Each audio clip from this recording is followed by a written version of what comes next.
Hello नमस्कार दोस्तों, जैसा कि आप सबको पता है कि लोकसभा इलेक्शंस हमारे होने जा रहे हैं। इलेक्शन कमीशन ऑफ इंडिया ये आपके इलेक्शंस को कंडक्ट कराता है। ये किस प्रकार की बॉडी है, किस तरीके से फंक्शन करती है, ये इसका कंपोजिशन क्या है, ये सब जानकारी हम इस वीडियो में प्राप्त करेंगे। अगर आप किसी भी कॉम्पिटिटिव एग्जाम्स की तैयारी कर रहे हैं तो उसके पर्पज से ये वीडियो, ये लेक्चर हमारा बहुत ज्यादा इंपॉर्टेंट हो जाता है। साथ ही अगर नहीं भी कर रहे हैं तो ये आपके लिए बहुत ज्यादा इंफॉर्मेटिव वीडियो रहेगा, जिसको आप देख सकते हैं।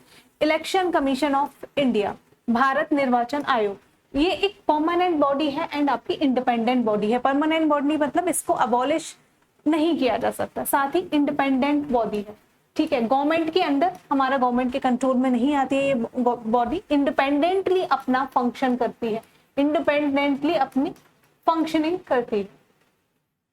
ओके, एंड कॉन्स्टिट्यूशनल स्टेटस क्या है? अंडर आर्टिकल 324, आर्टिकल 324 कॉन्स्टिट्यूशन के अंदर आ जाती है। And it is a all India body.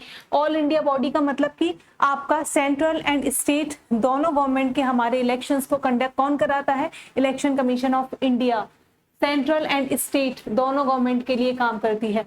अब यहाँ पे आप देखेंगे, conduct elections for parliament. Parliament में आपका लोकसभा हो गया, आपका राज्यसभा हो गया, दोनों इलेक्शन कराएगी। स्टेट लेजिस्लेचर में हमारी state legislative councils and state legislative assemblies. President के इलेक्शन हो चाहे वो वाइस प्रेसिडेंट के इलेक्शन हो, सारे हमारा election commission of India he conduct कराता है। अब आपको दिमाग में क्वेश्चन आ रहा होगा, अगर आपका स्टेट लेजिस्लेचर की भी यही करा रही है कंडक्ट, तो फिर हमारा स्टेट इलेक्शन कमीशन का क्या रोल रह गया? देखिए, जब हमारा कॉन्स्टिट्यूशन बना था उस वक्त पे स्टेट इलेक्शन कमीशन की कोई भी एग्जिस्टेंस नहीं थी। लेकिन जैसे ही हमारा 73rd और 74 कॉन्स्टिट्यूशनल अमेंडमेंट आता है, उसके बाद आपके पंचायत और म्युनिसिपैलिटीज के इलेक्शंस को कंडक्ट कराने के लिए एक अलग से बॉडी बनाई जाती है, जिसको हम स्टेट इलेक्शन कमीशन बोलते हैं। ठीक है, चीफ, इसमें हमारी ये बॉडी जो है हमारी 3 मेंबर्ड बॉडी है। 3 मेंबर्ड बॉडी, जिसमें आपके एक चीफ इलेक्शन कमिश्नर आ जाते हैं। अभी फिलहाल में राजीव कुमार जी हमारे चीफ इलेक्शन कमिश्नर हैं। 2 आपके और इलेक्शन कमिश्नर्स होते हैं जिनके नेम मेंशन है, आप देख सकते हैं, Gyanesh Kumar ji and Sukhbir Singh Sandhu. Okay, next आगे हम और इन्फॉर्मेशन लेंगे। कंपोजिशन क्या है? कंपोजिशन में जैसे अभी बता ही दिया मैंने आपको, एक आपका इलेक्शन कमिश्नर रहेगा एंड 2 हमारे other members appointed by the president. हमारे जो कॉन्स्टिट्यूशन में दे रखा है, मैंडेटरी है एक सीईसी का होना, यानी कि चीफ इलेक्शन कमिश्नर का होना मैंडेटरी है। उसके बाद आप जितने भी चाहे मेंबर्स को अपॉइंट कर सकते हो, और वो कौन अपॉइंट कर सकते हैं? हमारे president of India other members को अपॉइंट कर सकते हैं टाइम टू टाइम, जैसा काम उतने ज्यादा मेंबर्स को वो घटाया बढ़ा सकते हैं। अब देखेंगे हम, स्टार्टिंग में ये आपकी सिंगल मेंबर्ड बॉडी थी, मतलब कि सिर्फ एक चीफ इलेक्शन कमिश्नर हुआ करता था। 1950 से लेके हमारा 1989 तक, 1989 तक इसने as a single membered body work किया। देन अक्टूबर 1989 में क्या हुआ हमारा, जैसे ही 61st कॉन्स्टिट्यूशनल अमेंडमेंट एक्ट आता है, उसमें क्या है, आपकी जो वोटिंग एज है पहले जो 21 साल हुआ करती थी वो घटा करके 18 कर दी जाती है। इससे क्या हुआ कि नंबर ऑफ वोटर्स जो हैं आपके, नंबर ऑफ वोटर्स की, आपकी मतदाताओं की संख्या बढ़ जाती है, यानी कि काम का लोड बढ़ गया। तो इस वजह से उस बॉडी को हमने फिर से उसका 3 मेंबर्ड बॉडी बना दिया, यानी कि 2 इलेक्शन कमिश्नर्स को भी अपॉइंट कर दिया गया प्रेसिडेंट के द्वारा। फिर से हमारा जनवरी 1990 में इस बॉडी को हमने कैसा कर दिया? Single membered. ठीक है, देन अक्टूबर 1993 में अगेन हमने उसको 3 मेंबर्ड बॉडी बना दिया, और तब से लेके प्रेजेंटली 3 मेंबर्ड बॉडी ही ये काम कर रहा है। ओके, नेक्स्ट हम देखते हैं, at the time of election other regional commissioners appointed by the president after consulting with the election commissioners. जो हमारे 3 इलेक्शन कमिश्नर्स हैं, उनसे बात करने के बाद, उनसे बातचीत के बाद, ठीक है, कंसल्ट करने के बाद प्रेसिडेंट अदर रीजनल कमिश्नर्स को भी अपॉइंट कर सकते हैं, बिकॉज काम बहुत ज्यादा होता है। और भी कितने मेंबर्स इसमें अपॉइंट किए जाते हैं वो हम आगे बात करेंगे। Condition of service and tenure of office election commissioner determined by the president. ठीक है, इनका सर्विस का टेन्योर क्या होगा, ये सब प्रेसिडेंट के द्वारा ही डिसाइड किया जाता है। एक चीज और याद रखनी है, जैसे आपको लग रहा होगा कॉन्स्टिट्यूशनल स्टेटस किसके पास है? चीफ इलेक्शन कमिश्नर के पास, मतलब बाकी 2 मेंबर्स है प्रेसिडेंट के द्वारा अपॉइंट किए गए हैं। तो ऐसा कुछ होगा कि हमारे चीफ इलेक्शन कमिश्नर के पास कोई वीटो पावर होगी? नहीं। इसका एग्जाम्पल देके समझाती हूँ। अगर किसी मुद्दे पे वोटिंग हो रही है, ठीक है, उसमें क्या है कि चीफ इलेक्शन कमिश्नर की राय अलग है और हमारे 2 इलेक्शन कमिश्नर की राय अलग है, तो जो राय मानी जाएगी वो आपके 2 अदर इलेक्शन कमिश्नर्स की मानी जाएगी। चीफ इलेक्शन कमिश्नर के पास ऐसा कोई वीटो पावर नहीं है कि वो अपने डिसीजन को मनवा सकते हैं, ठीक है, तो कोई वीटो पावर नहीं है, सब मेजोरिटी में वर्क चलता है। मेजोरिटी, जिसके पास मेजोरिटी होगी उसी प्रकार से डिसीजन लिया जाएगा। नेक्स्ट आ गया हमारा टेन्योर। क्या है? टेन्योर है आपका 6 और 65 ईयर्स ऑफ एज। यहाँ पे समझ में आ रहा होगा, 6 मतलब कि कार्यकाल ज्यादा से ज्यादा 6 साल हो सकता है, 65 से मतलब किसी का अपॉइंटमेंट अगर 62 की उम्र पे हुआ है, 62 ईयर्स ऑफ एज पे हुआ है, तो वो 3 साल तक ही अपने कार्यकाल पे बने रह सकते हैं। 65 पे उनकी एज कंप्लीट हो जाएगी। नेक्स्ट आता है, अगर रिजाइन देना हो किसी को तो हम प्रेसिडेंट को दे सकते हैं, ठीक है। अब आप एक स्ट्रक्चर हम देख लेते हैं, किस प्रकार से फंक्शनिंग होती है, किस प्रकार से ये बॉडी काम करती है। सबसे पहले तो chief election commissioner and 2 election commissioners हमारे रहते हैं एंड उनको असिस्ट किया जाता है विद डिप्टी इलेक्शन कमिश्नर्स, ठीक है। They are drawn from the civil servant, मतलब कि ये जो आपके डिप्टी इलेक्शन कमिश्नर्स अपॉइंट किए जाएंगे इलेक्शन के टाइम पे, जैसा कि अभी इलेक्शंस हो रहे हैं हमारे, तो वो कौन रहेंगे? आपके सिविल सर्वेंट। जैसे आप हैं, तैयारी कर रहे हैं सिविल सर्विसेज की, तो आप भी हमारे डिप्टी इलेक्शन कमिश्नर्स के तौर पे अपॉइंट किए जा सकते हो।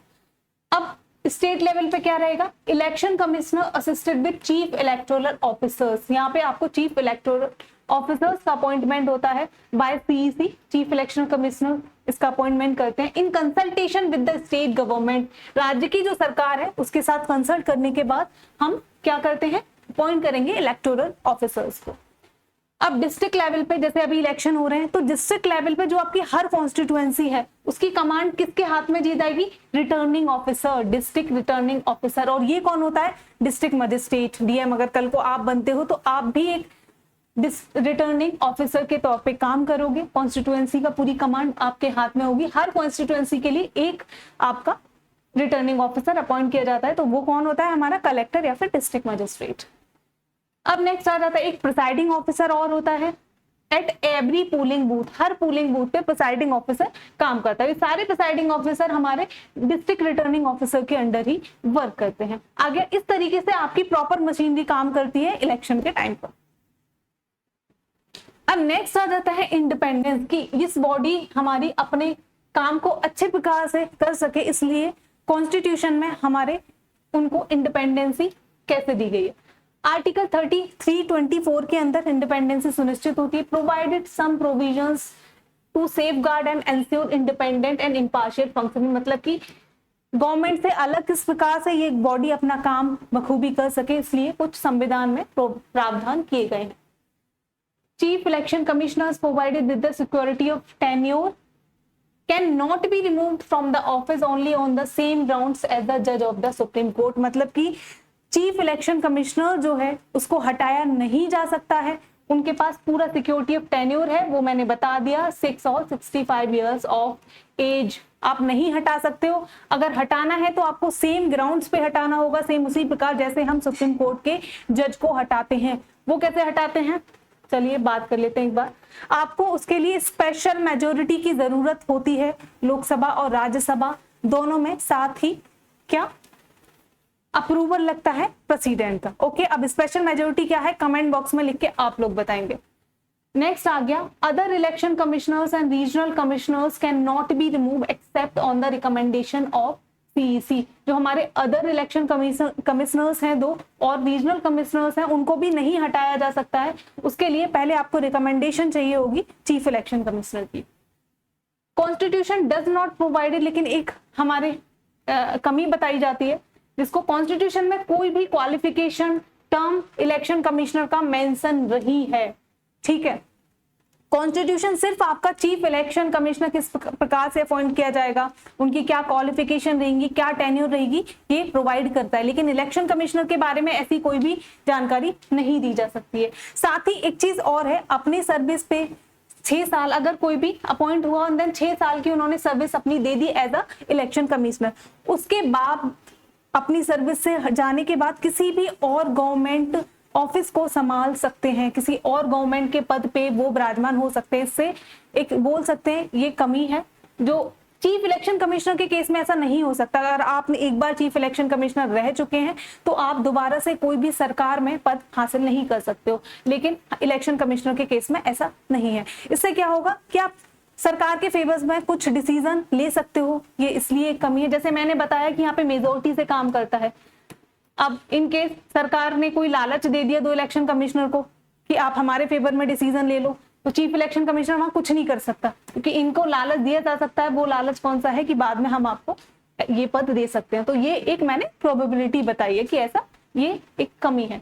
नेक्स्ट आ गया हमारा पावर एंड फंक्शंस। पावर क्या है इलेक्शन कमी, क्योंकि आपके पास पावर नहीं है आप कैसे काम कर पाओगे। कंडक्ट इलेक्शन, इलेक्शन कंडक्ट कराता है, ये तो आपको पता ही है। Determine the territorial areas of the electoral constituency through out the country on the basis of delimitation commission act of parliament. Parliament लेके आती है हमारा डीलिमिटेशन कमीशन एक्ट। उसमें क्या है, कॉन्स्टिट्यूएंसीज का बंटवारा किया जाता है ऑन द बेसिस ऑफ जो पॉपुलेशन है उसके आधार पर। आपको पता ही होगा किस तरीके से कॉन्स्टिट्यूएंसी बनती है, फॉर्म होती है। उन कॉन्स्टिट्यूशन को कॉन्स्टिट्यूएंसीज को कौन फॉर्म करता है, election commission of India. And आपका टू नोटिफाई द डेट्स, जो भी आपका डेट्स और शेड्यूल निकल के आए कि इतने चरणों में हमारे इलेक्शन होंगे इस तारीख से इस तारीख तक, ये सब काम किसका है, इलेक्शन कमीशन ऑफ इंडिया का। नेक्स्ट टू ग्रांट रिकॉग्निशन, जो पॉलिटिकल पार्टीज को चिन्ह वगैरह दिए जाते हैं, उनको नेशनल पार्टी है, ये आपकी रीजनल पार्टी है, ये आपका स्टेट पार्टी, ये सारे दर्जे कौन देता है, election commission of India. To act as a court for settling. अब एक क्वेश्चन मैं आपसे पूछती हूँ, अभी जाइए कमेंट बॉक्स में मुझे बताइए कितनी हमारे यहाँ पे कंट्री में अभी नेशनल पार्टीज है, number of national parties in India. Next है to act as a court for settling dispute related to granting. जैसे किसी 2 पॉलिटिकल पार्टीज के बीच में मतभेद आ जाता है कि हम सेम सिंबल को लेके कोई लड़ाई आ जाती है, तो ऐसे केस में इलेक्शन कमीशन ऑफ इंडिया आप इनके डिस्प्यूट को रिजॉल्व करेगा। To determine the code of conduct, जैसे अभी आपको पता है आचार संहिता लग जाती है देश में इलेक्शन आने से पहले। अगर उस आचार संहिता के विरोध जाके कोई भी काम करता है, कोड ऑफ कंडक्ट को वायलेट करेंगे, ठीक है, तो इसका भी डिसीजन क्या लेगा, इसका भी रिजोल्यूशन कौन करेगी, आपकी हमारी election commission of India and the candidates at the time of election. आचार संहिता का अगर आप उल्लंघन करते हैं तो इलेक्शन कमीशन ऑफ इंडिया आपके खिलाफ डिसीजन ले सकती है। वैसे मैं आपको बता दूं, ये जो है इसका हमारे फंक्शनिंग है 3 प्रकार से रहते हैं। आपका एडमिनिस्ट्रेटिव, ठीक है, ये जरूरी है, एक बार जान लीजिए। एडमिनिस्ट्रेटिव फंक्शंस होते हैं। एंड एक हमारा रहेगा आपका एडवाइजरी एंड आपका क्वासी जुडिशियल। जैसे कि मैंने बताया डिस्प्यूट्स का रिजोल्यूशन जो करता है वो आपका क्वासी जुडिशियल फंक्शन हो जाता है, ठीक है। और कुछ फंक्शन बात कर लेते हैं। To advise the president on the matters relating to the disqualification of member of parliament, same in case of state legislature to the government. अब ये हमारा कैसा हो गया, एडवाइजरी फंक्शन हो गया कि ये स्टेट के केस में गवर्नर को एडवाइज करते हैं। एंड आपका पार्लियामेंट मेंबर का अगर कोई डिस्क्वालिफिकेशन का केस है तो देन उसमें ये किसको एडवाइज करेंगे, प्रेसिडेंट को एडवाइज करती है बॉडी हमारी। To cancel polls in the events for, जैसे कि किसी भी पोलिंग बूथ पे क्या हुआ कि बूथ कैप्चरिंग हो गई, वायलेशन हो गया, इस केस में अगर वहां पे दोबारा इलेक्शंस कंडक्ट कराने हैं, ठीक है, उन इलेक्शंस को वॉइड घोषित करना है, तो वो काम किसका है, इलेक्शन कमीशन ऑफ इंडिया ऐसा कर सकता है। Last but not the least, इसको समझना है आपको बहुत जरूरी। To advise the president whether the elections can be held in a state under the period of emergency after the 1 year. अगर अंडर आर्टिकल 350 से 356 के अंदर कहीं पे भी आपका इमरजेंसी लगाई गई है, तो अगर उस इमरजेंसी को 1 साल से ज्यादा एक्सीड करना है, बढ़ाना है, वो उसी केस में बढ़ाया जा सकता है अगर हमारा इलेक्शन कमीशन ऑफ इंडिया एक रिपोर्ट दे देता है और इस रिपोर्ट में कहता है कि यहाँ पे ऐसे सर्कमस्टांसेस नहीं है, ऐसी कंडीशंस नहीं है कि इलेक्शंस को कंडक्ट कराए जा सके। इसलिए सही ये होगा कि आप इस इमरजेंसी को क्या है, इमरजेंसी के पीरियड को इंक्रीज कर सकते हो। तो 1 साल के बाद अगर इमरजेंसी इंक्रीज करनी है, आपको इलेक्शन कमीशन ऑफ इंडिया की रिपोर्ट की परमिशन चाहिए होगी। उनकी परमिशन लेने के बाद ही आप 1 साल से आगे इमरजेंसी को एक्सीड कर सकते हो। ओके, सो ये सारी इंफॉर्मेशन थी हमारी इलेक्शन कमीशन ऑफ इंडिया के बारे में। आई होप ये वीडियो आपको बहुत अच्छा लगा होगा। कमेंट बॉक्स में अपनी राय लिखना ना भूलें। ओके, साथ ही जुड़े रहें आप UIS अकेडमी के साथ। Thank you so much everyone for watching. Like, share, subscribe and comment करना नहीं भूलिएगा।